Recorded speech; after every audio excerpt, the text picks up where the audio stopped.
So we've seen the E is some of these are trending down, some of them are trending up, some of them are fluctuating. Let's look at the southwest area, which is really the same as the C3 according to EGLE. So this is the area where a lot of the spray irrigation happened. So we're going to turn off the E unit here just to see the southwest areas. So there's some concentrations that are below 85 and even some of them below 7.2. But here are some TW28 and MW10D, MW45. These really high concentrations really haven't gone down that much over the years, in spite of having a lot of pumping and treating. So this is going to be a problem for a long time. If this happened for over 10-15 years,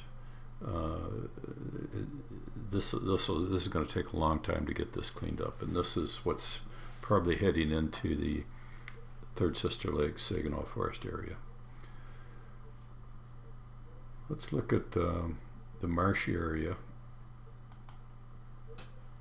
which is north of the Gelman site. That's where it overflowed from the treatment ponds into this marshy area, wetland area.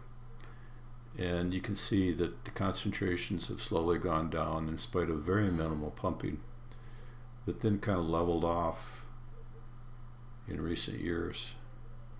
It's going down some, remember, because this is a log scale, so by going down one mark here, it's going down by half.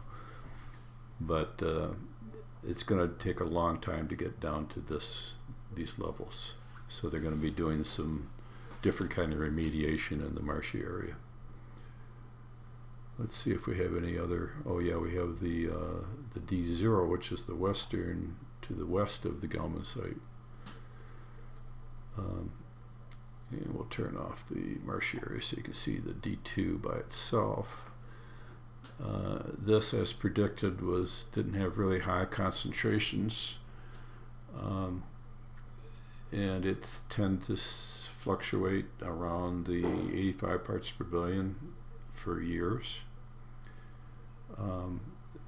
This is the main Ann Arbor cleaning supply well, and MW53I are the two wells that had the highest concentrations that were found.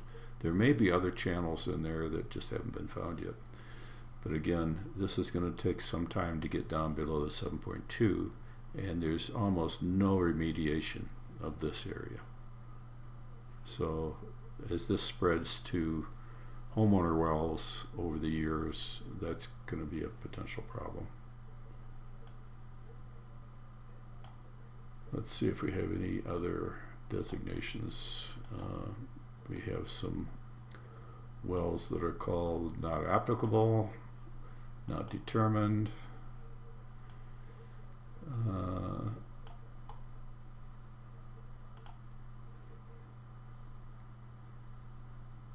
shallow.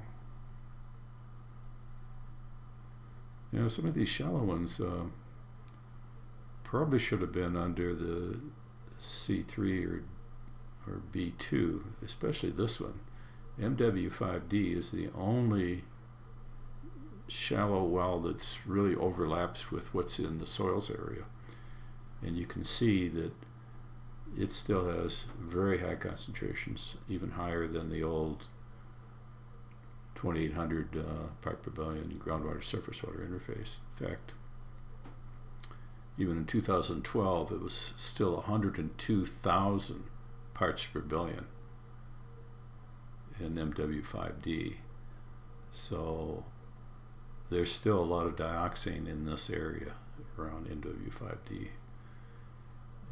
Here the red pond isn't really a well, it's just this is what the average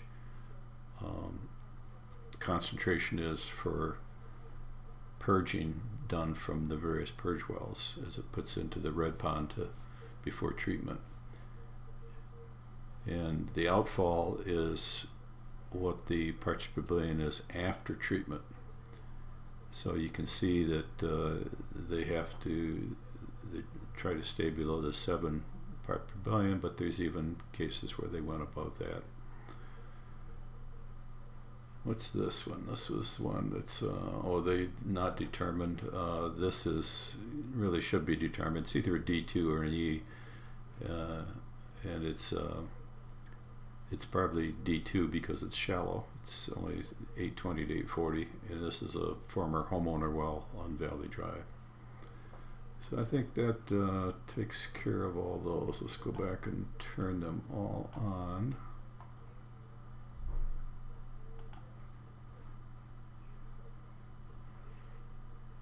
And then there's other ways to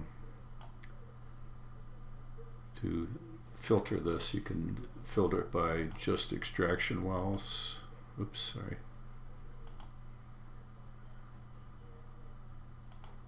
You can look at just extraction wells. And you can see the extraction wells also tend to have leveled off in the past 10 years or so. Not really remediating as much dioxane as they did in the earlier days.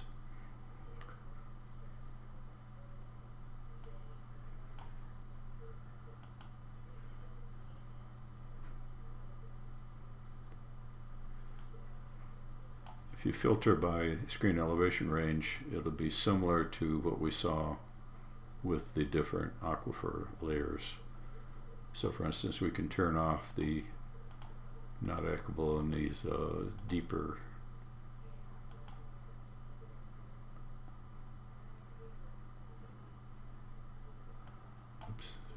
let's turn off the shallow because this is reversed, of course.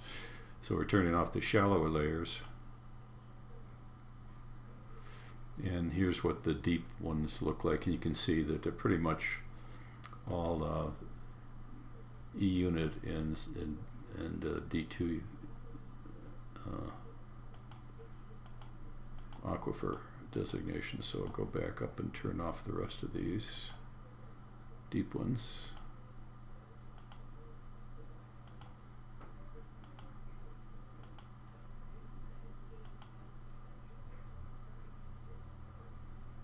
We're making the computer work pretty hard here by having to manage thousands of data points with each click.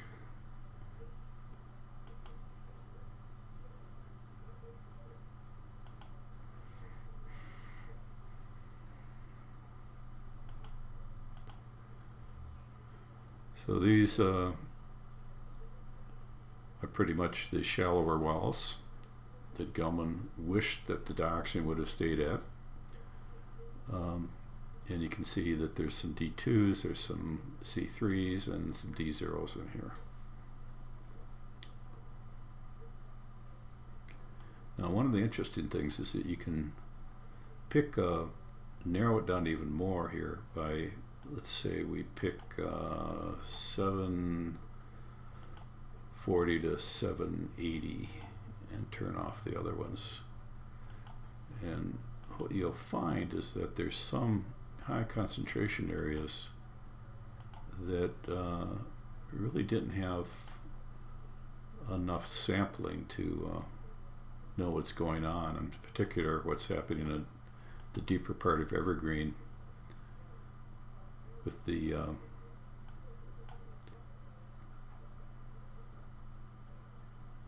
with MW77,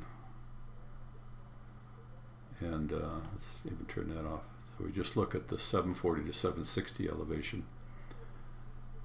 Here we have TW18, MW85, here's DuPont Circle, and MW77, which really haven't gone down that much because there's no purging going on there.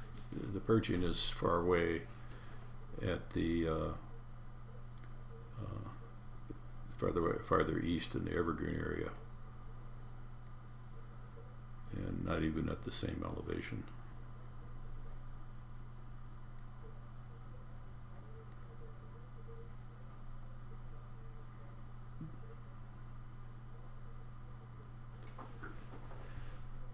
So there you have it.